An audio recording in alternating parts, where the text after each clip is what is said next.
Present మనతో పాటు ఉద్యమ నాయకులు గజ్జల నాగేష్ గారు ఉన్నారు, మాట్లాడదాం. నమస్తే సార్. నమస్తే సార్, చెప్పండి, ఉద్యమం టైంలో మీరు చాలా దగ్గర నుంచి కేసీఆర్ని చూడడం జరిగింది. కేసీఆర్ గురించి ఏం చెప్తారు? ముందుగా ఈరోజు దీక్షా దివస్ సందర్భంగా అందరికీ శుభాకాంక్షలు తెలియజేసుకుంటున్నా. మరి ఈ యొక్క దీక్షా దివస్ అనే 29వ తారీఖు 2009లో ఎందుకు వచ్చింది? అసలు తెలంగాణ ఉద్యమంకు ఇంత ఉవ్వెత్తున లేవడానికి కారణాలు ఏంటి? గతంలోపట తెలంగాణ రాష్ట్రాన్ని తీసుకొస్తామని చెప్పేసి అనేక దఫాలుగా ఉద్యమాలు జరిగినాయి. మరి ఏ ఉద్యమాలు కూడా సరైన విధంగా సక్సెస్ఫుల్ అయ్యి తెలంగాణ రాష్ట్రం తీసుకొచ్చిన దాఖలు ఎక్కడ లేవు. కానీ ఆ భగవంతుడు మనకు ఒక బిడ్డను కన్నిచ్చినట్లు, నడిచొచ్చే కాలానికి కొడుకు అన్నట్లు, మరి మనకు కేసీఆర్ గారి రూపంలో తెలంగాణ ఉద్యమ నాయకుడు, తొలి ముఖ్యమంత్రి శ్రీ కల్వకుంట్ల చంద్రశేఖరరావు గారు ఈ యొక్క ఆంధ్ర పాలకుల సంఖ్యల నుండి విముక్తి కలిగించాలి, నా తెలంగాణ రాష్ట్రాన్ని 3.5 కోట్ల ప్రజల యొక్క ఆకాంక్షను నెరవేర్చాలనేసి, మరి ఇవన్నీ కూడా నెరవేర్చాలంటే ఏకైక మార్గం సపరేట్ తెలంగాణ రాష్ట్రం గురించి పోరాటం చేయాలి. ఈ సపరేట్ తెలంగాణ రాష్ట్రం గురించి పోరాటం చేయాలంటే ఒక ప్రత్యేకమైన పార్టీని ఏర్పాటు చేయాలి. కేవలం ఆ రోజుల్లోపట నీళ్లు, నియామకాలు, నిధులు అనే నినాదంతో ఆ రోజు టీఆర్ఎస్ పార్టీని జలదృశ్యం లోపల ఏర్పాటు చేసుకోవటం జరిగింది.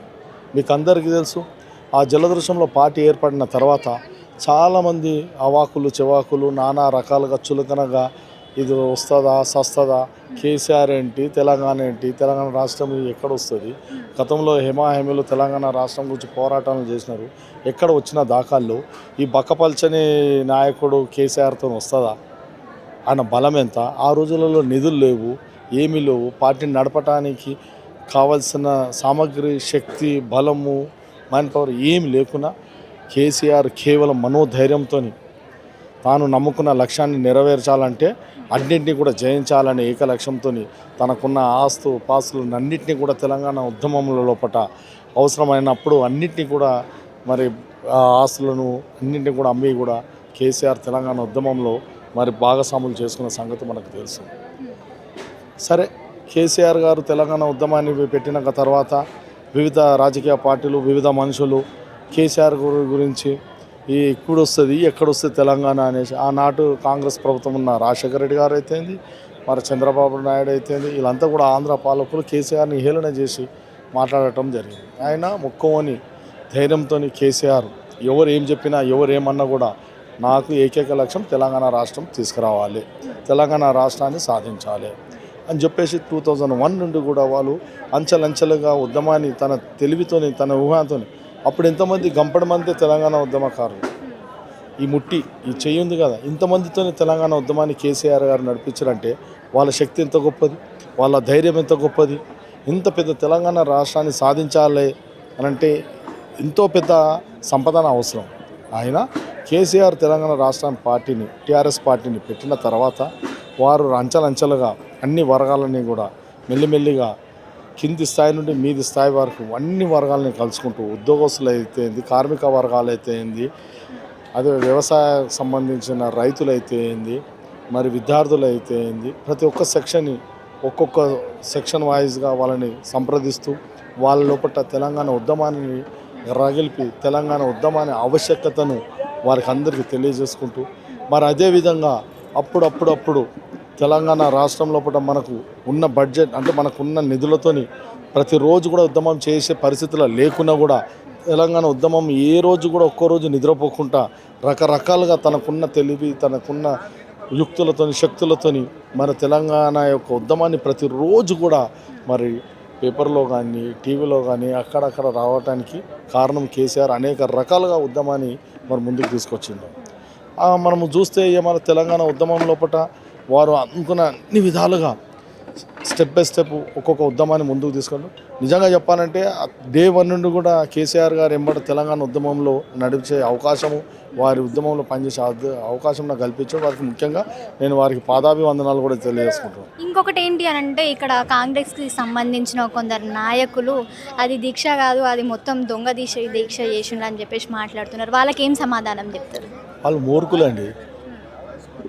దున్నపోతు మీద వర్షం కురిసినట్లు వాళ్ళకి ఎంత చెప్పినా బుద్ధి రాదు. ఎవరికైనా చెప్తే వాళ్ళకి చెప్తారని ఉంటుంది. ఈరోజు తెలంగాణ రాష్ట్రంలో 3 నెలల 3 సంవత్సరాల పిల్లాన్ని అడిగినా, పండు ముసలిని అడిగినా కూడా తెలంగాణ రాష్ట్రం ఎవరి వలన వచ్చింది, తెలంగాణ రాష్ట్రం ఏ విధంగా వచ్చింది అని చెప్తే వారే చెప్తారు.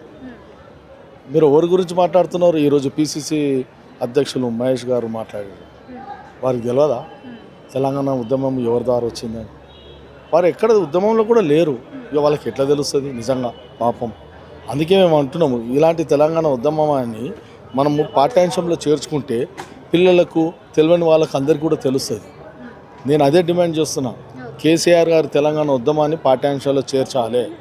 కేసీఆర్ తీసుకున్న ఉద్యమాన్ని అంచెలంచెలుగా ఏ విధంగా ఇప్పుడు ఈరోజు దీక్షా దివాస్కు ఏ విధంగా వచ్చింది, అమర నిరాహార దీక్ష ఎట్లా కూర్చున్నాడు, ఎందుకు కూర్చున్నాడు, అన్ని రకాలుగా అన్ని ర్యాలీలు చేసి అన్ని రకాలుగా ప్రయత్నాలు చేస్తే చివరికి వీళ్ళు వింటలేరు. నా సావు కేసీఆర్ సచ్చుడో తెలంగాణ వచ్చుడో అనేసి ఒక నినాదంతో మరి ఈ యొక్క అమర నిరాహార దీక్ష కూర్చుంది. మేము చాలామంది వారించిన వద్దు అన్న వద్దు, మనకు చాలా ఉంది, మీరు మీ శక్తి మీ యొక్క ఆరోగ్యం సహకరించాలంటే నా ఆరోగ్యం మీద నాకు ఎలాంటి చింత లేదు, నాకు ప్రాణాల మీద ఎలాంటి అది లేదు, తీపి లేదు.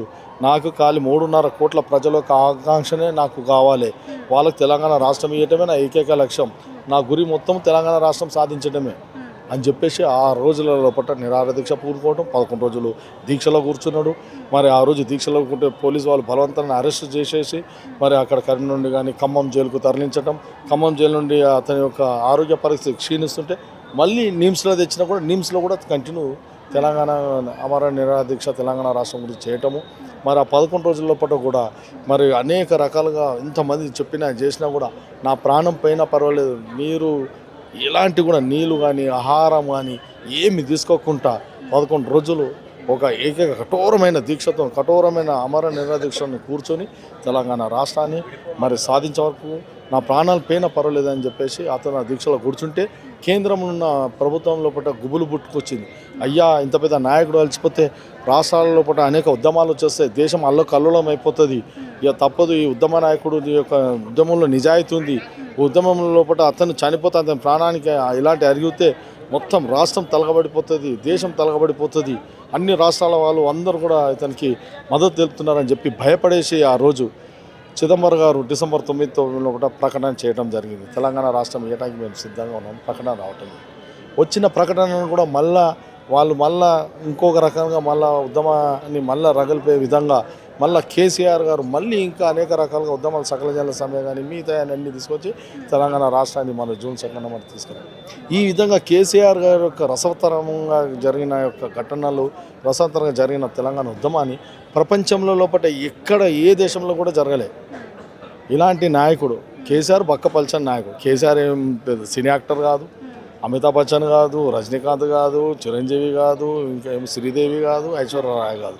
కేసీఆర్ లోపల కేసీఆర్ ఒక మంచి నిబద్ధతతోని, ఒక నిష్ఠతోని, ఒక ఆకాంక్షను ఒక మనసులో ఏదైతే అనుకున్నాడో ఆ పట్టుదలతోని తెలంగాణ రాష్ట్రమే కావాలని చెప్పి ప్రజలని అందరినీ కూడా 3.5 కోట్ల ప్రజలని ఒక దాటి మీద తీసుకొచ్చి తెలంగాణ రాష్ట్రాన్ని సాధించుకోవడం జరిగింది. వచ్చిన తెలంగాణ రాష్ట్రానికే ఆ ఉద్యమ నాయకుడే తొలి ముఖ్యమంత్రిగా మరి ప్రభుత్వ పరిపాలన సాగించి 10 సంవత్సరాల లోపల భారతదేశం లోపల ఏ రాష్ట్రం చేయని విధంగా అనేకమైన అభివృద్ధి సంక్షేమ పథకాలు అమలు చేసి మరి షెబ్బాష్ అని చెప్పేసి తెలంగాణ రాష్ట్రాన్ని లోపల దేశం లోపల మొదటి వరుసల లోపల ప్రథమ స్థానంలో నిలిపిన ఏకైక నాయకుడు కేసీఆర్. కేసీఆర్ అంటే ఒక శక్తి, మహాశక్తి.